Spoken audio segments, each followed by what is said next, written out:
cambien el tema de la clase por el tema de la raza. Pongan raza. Ya, es un escándalo. Pero con la clase no pasa nada. ¿Alguna vez te has preguntado por qué el mundo se estremece legítimamente ante una esvástica, pero mira hacia otro lado ante una hoz y un martillo? Bienvenidos. Hoy vamos a incomodar a los zurdos y a desenterrar una verdad que muchos prefieren mantener bajo 7 llaves. En Argentina, el abogado y analista Axel Kaiser presentó su obra más provocadora hasta la fecha: Nazicomunismo. No es solo un libro, es un bofetón de realidad histórica y lógica pura. Kaiser no viene a pedir permiso, viene a diseccionar la anatomía de dos monstruos que, aunque se vendan como enemigos mortales, comparten el mismo ADN, el totalitarismo absoluto. Estamos acostumbrados a una narrativa tramposa. Se nos dice que un bando era la encarnación del mal y el otro, un intento fallido de alcanzar el paraíso. Mentira. Ambos se alimentan del odio. Ambos desprecian al individuo y ambos han dejado a su paso montañas de cadáveres que la historia oficial intenta ignorar. ¿Por qué el comunismo goza de buena prensa? ¿Por qué sus crímenes se archivan bajo la etiqueta de errores logísticos, mientras el nacionalsocialismo es, con razón, el paria de la humanidad? Kaiser analiza con precisión quirúrgica cómo estas dos ideologías son, en esencia, las dos caras de una misma moneda asesina, una moneda acuñada con sangre y control estatal. Si eres de los que prefiere la comodidad de la corrección política, este video no es para ti. Pero si tienes el valor de mirar al abismo y entender cómo nos han manipulado para aceptar a un tirano, mientras rechazamos al otro, quédate hasta el final. Vamos a resumir los puntos clave de esta presentación en Argentina. Prepárate, porque después de esto no volverás a ver el espectro político de la misma manera. Comenzamos. Este libro, ¿en qué contexto lo escribo y lo publico? Bueno, sale en una segunda vuelta presidencial en Chile, en que la candidata que enfrentaba a José Antonio Kast, que termina ganando, es candidata de un partido comunista. Un partido comunista que tiene en su declaración de principios el marxismo-leninismo. ¿Ok? Y yo escribo el libro no solo para tener un impacto en la política antes de la segunda vuelta electoral, sino porque este tema de los nazis son de derecha y eran procapitalistas y entonces los marxistas son los buenos y los nazis son los malos, es algo que me viene molestando hace mucho tiempo. Y en definitiva hay algo que no cuadra cuando uno lo ve a simple vista, ¿no? Incluso antes de haber estudiado. Porque si yo preparo 2 tortas, ¿no? Y ustedes la prueban y tiene el mismo sabor, y la ven y tiene el mismo color, y la huelen y tiene el mismo olor, y al tacto es exactamente lo mismo, y yo te digo, no, es que una no tiene absolutamente nada que ver con la otra. No les va a hacer ningún sentido. Cuando uno examina los sistemas totalitarios nazi y comunista, en realidad las diferencias son marginales, desde el punto de vista práctico. Entonces uno se queda con la duda. ¿Y qué es lo que te dicen los marxistas-leninistas? Como los comunistas que gobernaron con Boric todos estos 4 años. Porque fíjense ustedes lo increíble. Nosotros tenemos un partido que estuvo en el gobierno 4 años, que ha estado en política 4 años, que declara ser marxista-leninista en su declaración de principio. Yo quiero leerles a ustedes lo que significa ser marxista-leninista en un par de frases que yo tengo en el libro. Algunas las encontré en documentos en alemán, que no los encontré disponibles ni en inglés ni en español, deben existir, pero yo no los pude encontrar. Para que ustedes se hagan una idea de lo que es el marxismo-leninismo, ¿no? ¿Qué dice Marx, por ejemplo, sobre los derechos humanos? Tiene un ensayo sobre este tema. Cuando el ensayo sobre la cuestión judía habla de esto. Marx dice que ninguno de los llamados derechos humanos va más allá del hombre egoísta, del hombre como miembro de la sociedad burguesa. Él rechaza los derechos humanos porque son parte de la superestructura ideológica para defender, ¿cierto?, la propiedad y otras cosas del sistema capitalista que al final permite al capitalista explotar a los demás, ¿no? O sea, Marx no cree en los derechos humanos, los rechaza expresamente. ¿Y por qué vemos a todos los marxistas hablando de derechos humanos? ¿Se han dado cuenta? Y que supuestamente nosotros, los que no somos marxistas, somos los malos porque no nos preocupamos de los derechos humanos. Y cada vez que sale un policía y aprieta a un delincuente, bueno, ellos hablan de los derechos humanos. Pero si el policía lo queman vivo, nadie dice nada, ¿no? De Venezuela no decían nada. De Cuba, están felices con Cuba. Donde hay 100.000 muertos, se calcula, producto de la dictadura cubana, si uno suma todo. Derechos humanos no existen, ¿verdad? Entonces, ¿por qué hablan los comunistas, los marxistas de derechos humanos? Bueno, porque ellos no creen en los derechos humanos, o sea, los utilizan como concepto en la medida en que avanza su agenda revolucionaria y de poder, nada más. Por eso cuando ellos llegan a tener las armas y el control del poder total, aplastan todos los derechos humanos, no les importa. ¿Sí o no? Es así en todas partes. Entonces, retóricamente nos ganan porque se ponen ellos del lado de parecer los buenos cuando en realidad son los malos. Ellos son los malos. Después, ¿qué dicen Marx y Engels? Esto está en el Manifiesto Comunista. Dicen que es necesaria una revolución abierta en que el proletariado, derrocando por la violencia, la burguesía implanta su dominación. Violencia. Esta es la gente que dice que los criminales y fascistas somos nosotros. Los que explícitamente adhieren a una ideología que niega los derechos humanos, que abraza la violencia para derrocar el orden existente, eliminando a la burguesía físicamente, o sea, exterminando todo un grupo humano. ¿Verdad? Y este partido lo tenemos, o sea, esta ideología es popular en Argentina, en todas partes, el marxismo lo enseñan en todas las universidades, nadie se escandaliza con esto. Cambien el tema de la clase por el tema de la raza, pongan raza, ya, es un escándalo. Pero con la clase no pasa nada, ¿cierto? ¿Qué dicen también Marx y Engels? Los comunistas proclaman que sus objetivos solo pueden ser alcanzados derrocando por la violencia todo el orden social existente. Violencia. Lo que dijo ya Agustín sobre Marx, solo existe un medio para abrigar las convulsiones mortales de la vieja sociedad y ese medio es el terror revolucionario. Terror, el régimen del terror. El régimen del terror. ¿Ya? Esto lo dice Marx. ¿Ya?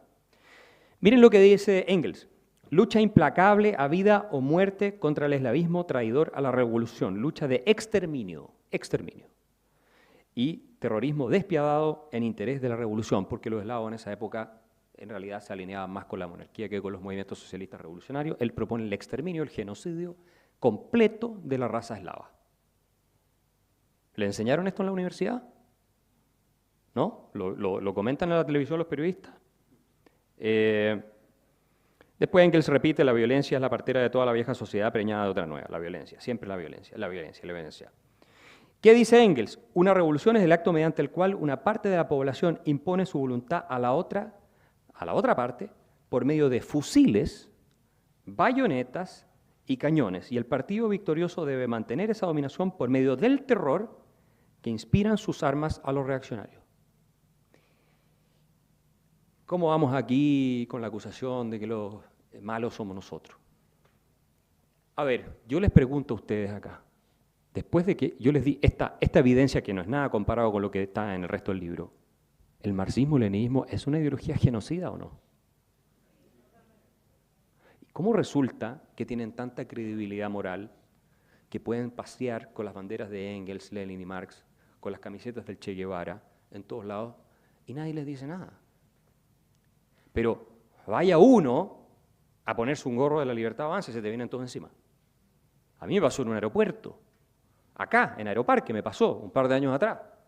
Me salió a una argentina que estaba ahí, una señora de unos 50 años, una cosa así, me fue a gritar que yo era un fascista pro Milei.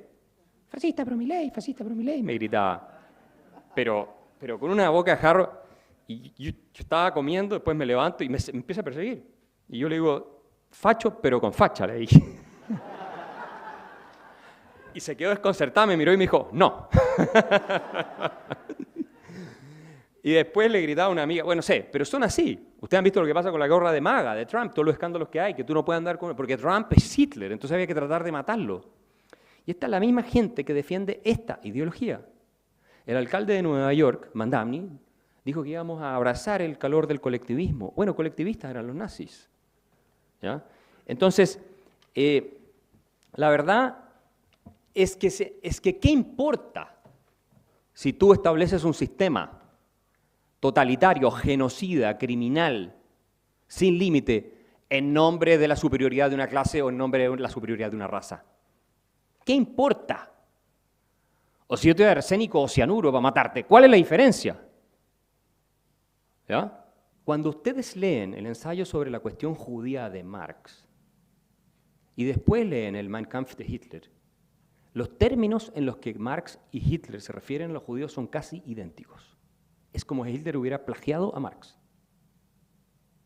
Entonces, el desprecio, a pesar de decir, pero que Marx era judío. No, sí, pero Marx, su padre se convirtió al protestantismo, Marx fue bautizado también luterano y despreciaba profundamente a los judíos por su amor al dinero, por la corrupción que hacen de la sociedad con todo su cálculo egoísta, por la destrucción de los lazos de la solidaridad, etcétera, etcétera, etcétera. Lo mismo que dice Hitler en el Mein Kampf, es exactamente lo mismo. Esta cosa antisemita está en el ADN de la izquierda marxista. Y no es casualidad que no haya absolutamente ningún matiz cuando se trata de Israel y la guerra contra Irán o la guerra contra Hamas y todo lo demás, que se crucifique sin pensar ni un segundo a Israel como si fuera el mal absoluto. Y no digo que no haya discusión que tener, pero como si fuera el mal absoluto y los otros, las pobres víctimas. Y después cuando el ayatolá ejecuta 30.000 personas en 2 semanas, nadie dice nada. Entonces, cuidado, porque se están alineando con los que en el pasado fueron los amigos del demonio. Y no lo digo en términos como sacerdote evangélico, lo digo en términos realmente políticos y en términos, si ustedes quieren, filosóficos. El racismo fue de la esencia del marxismo, leninismo. Marx y Engels eran unos racistas sin remedio y de hecho eran partidarios de la esclavitud de los negros en Estados Unidos y cosas de ese estilo. Están todos los antecedentes en este libro. Nazi-comunismo. Llegamos al final de este resumen, pero el debate apenas comienza. Lo que Axel Kaiser expuso en Argentina no es una simple lección de historia, es una advertencia para nuestro presente. Después de ver las evidencias y las similitudes estructurales entre estos dos sistemas, cabe hacerse las preguntas que nadie quiere responder en voz alta. ¿Por qué seguimos permitiendo que se utilicen símbolos que representan la muerte de millones bajo una supuesta superioridad moral? Si entendemos que el control total del Estado sobre el individuo siempre termina en tragedia, ¿por qué nos seduce de nuevo la idea de entregar nuestra libertad a cambio de una falsa seguridad colectiva? Es momento de ser punzantes con nosotros mismos. ¿Estamos defendiendo la libertad o simplemente estamos eligiendo a nuestro tirano favorito? La historia nos ha demostrado que cuando el Estado decide quién vive, quién muere y qué es la verdad, el resultado es siempre el mismo: el abismo. El buenismo y la propaganda han logrado que una de estas ideologías sea vista como un error romántico, mientras la otra es el mal absoluto. Pero para las víctimas no hubo diferencia. El hambre, la bala y el muro se sintieron exactamente igual. La batalla cultural no se gana con silencio, se gana con la verdad, por incómoda que sea. Si crees que este análisis es necesario para despertar conciencias, dale un like rotundo al video. No lo hagas por el algoritmo. Hazlo para que este mensaje llegue a quien todavía vive en la ignorancia.